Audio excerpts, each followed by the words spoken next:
जो सवाल आपसे नहीं बन रहा है उसमें आप ज़्यादा टाइम मत दीजिए, उलझने की कोशिश मत कीजिए उसमें, चैलेंज मत लीजिए खुद के ऊपर, क्योंकि जो आपसे नहीं बन रहा है वो दूसरे व्यक्ति का भी टाइम खाएगा और उससे भी नहीं बनेगा, और वो आप जितने अटेम्प्ट करेंगे उससे वो कम अटेम्प्ट कर पाएगा। इसके लिए आपको वो सवाल बाद में रखना है, और फिर उसके बाद में अगर आपके पास समय बचता है तो फिर उस पर रिटर्न आ जाइए, और रिटर्न आओगे तो आपको वो एक ही बार में पढ़ने में समझ आ जाएगा, फिर अच्छे से आप उसको सोल्व कर सकते हो।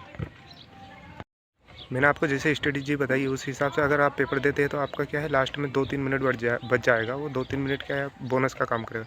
उसमें क्या कीजिए, आप जो क्वेश्चन आपसे नहीं बन रहे थे उसको सोल्व कीजिए, वो क्वेश्चन आपको बोनस अंक दिला के जाएंगे लगभग।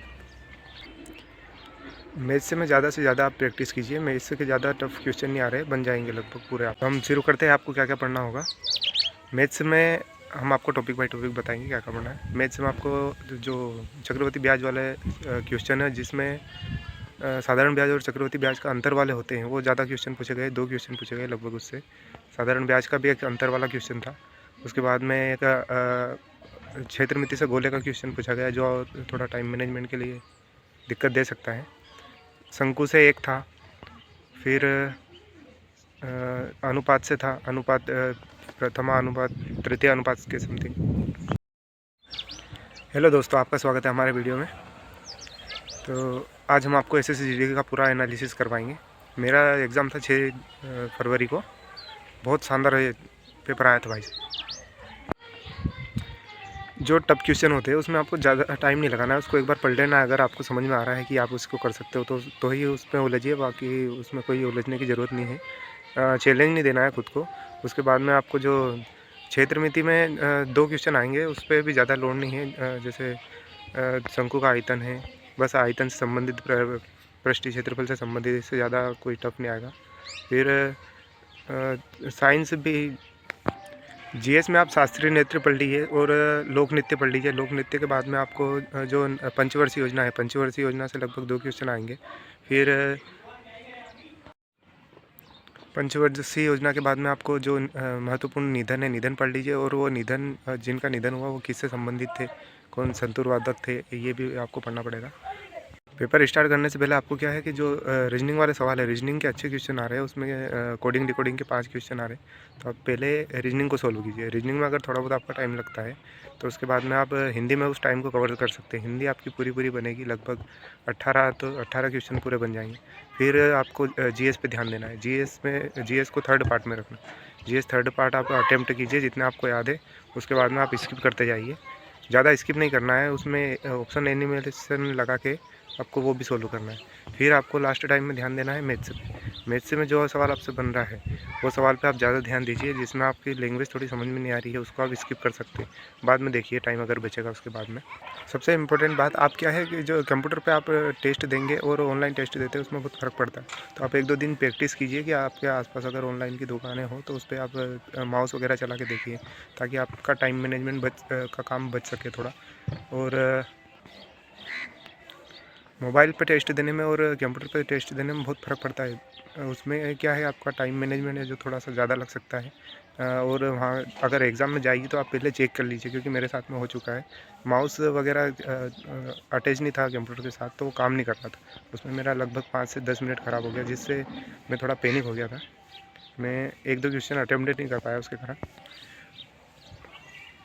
और जिनका आने वाले कुछ दिनों में पेपर हैं, तो वो थोड़ा क्या है कि कॉन्सेप्ट पे ज़्यादा ध्यान दीजिए, क्योंकि अभी धीरे धीरे क्या SSC का जो एग्ज़ाम का लेवल है वो धीरे धीरे बढ़ता जाएगा। और थोड़े पेपर के कॉन्सेप्ट पे ध्यान दोगे तो आप आराम से सोल्व कर लोगे उसके, क्योंकि लेवल सेम नहीं रहेगा। बहुत सारे चैनल उन द्वारा जो उसका लेवल है वो डिकोड कर लिया गया है, उसी हिसाब से बच्चे तैयारी कर रहे हैं। आने वाले दिनों में उसका लेवल बढ़ता जाएगा, तो आप थोड़ा लेवल पर ध्यान दीजिए उसका। 10 से 12 दिन आप कंप्यूटर पे फुल फाल प्रैक्टिस कीजिए, क्योंकि वो प्रैक्टिस आपको वहाँ पे काम आएगी। रीजनिंग की जो कोडिंग वाली क्लास है, कोडिंग डिकोडिंग वाली जो पूरी अटेम्प्ट कीजिए, क्योंकि उससे ज़्यादा क्वेश्चन बन रहे हैं। लगभग आपके 4 से 5 क्वेश्चन बनेंगे। उसके बाद में पासा तो बनेगा, जो पासा तो आप कर लोगे। फिर जो है सिलोजिस्म भी आप आराम से कर लोगे। बैठक व्यवस्था से एक क्वेश्चन बनेगा, वो भी आप कर लोगे। फिर ब्लड रिलेशन से जो क्वेश्चन है वो बहुत इजी आ रहे हैं, वो भी आराम से हो जाएगा। ब्लड रिलेशन वाले भी,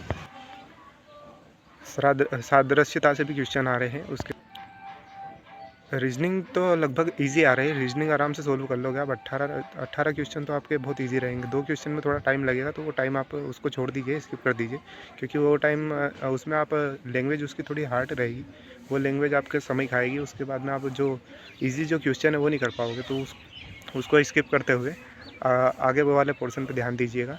फिर आपके पास जो समय बचेगा, क्योंकि आप स्पीड से अगर काम करोगे, कैसे कि पहले रीजनिंग सोल्व कर लिया, फिर हिंदी सोल्व कर ली, उसके बाद में मैथ्स जीएस सोल्व कर लिया, जीएस के बाद में मैथ्स लगाइए, फिर आप लगातार लगाते जाओगे तो आपके पास में 2-3 मिनट एक्स्ट्रा बचेगी। वो एक्स्ट्रा मिनट में आप वापस आइए उस क्वेश्चन पे, तो आपके वो आसानी से बन जाएंगे। और आपका एग्ज़ाम जैसे होने वाला है, उससे आप एक दिन पहले थोड़ा रेस्ट कीजिए, आराम से प्रॉपर नींद वगैरह लीजिए, क्योंकि नींद आपको आप घर पर नहीं सोओगे तो आपको वहाँ जाकर नींद आएगी, तो उससे आपका टाइम जो क्वेश्चन जो है वो आप पूरे अटेम्प्ट करके आना, क्योंकि माइनस मार्किंग जो है वो 1/8 है।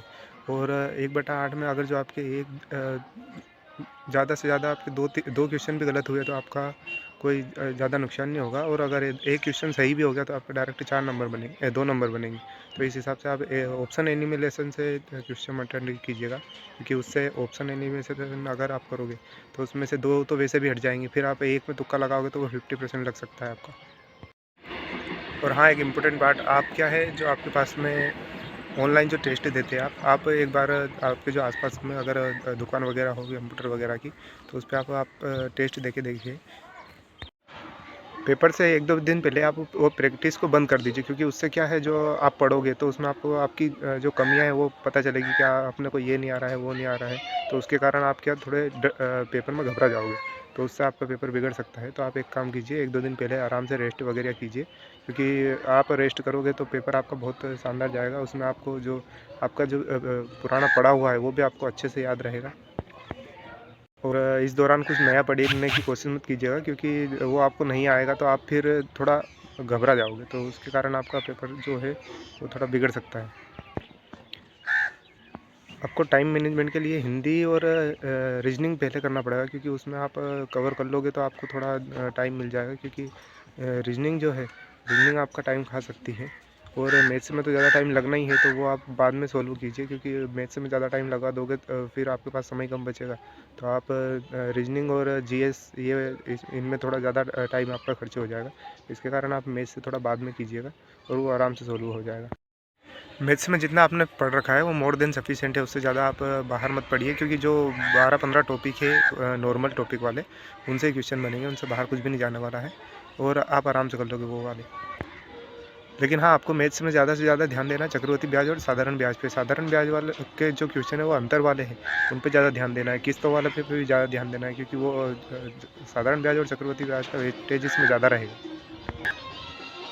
और वो भी ज़्यादा लेवल वाले क्वेश्चन नहीं होते हैं, वो भी आप आराम से कर लोगे, लेकिन उन पे आपको ज़्यादा ध्यान देना है। उन पे आपकी कमांड अच्छी रहेगी तो आप पैनिक नहीं होगे पेपर में, पेपर आपका बहुत अच्छे से जाएगा। और पेपर से 1-2 दिन पहले जो आपका जो रूटीन है, सबसे इम्पोर्टेंट बात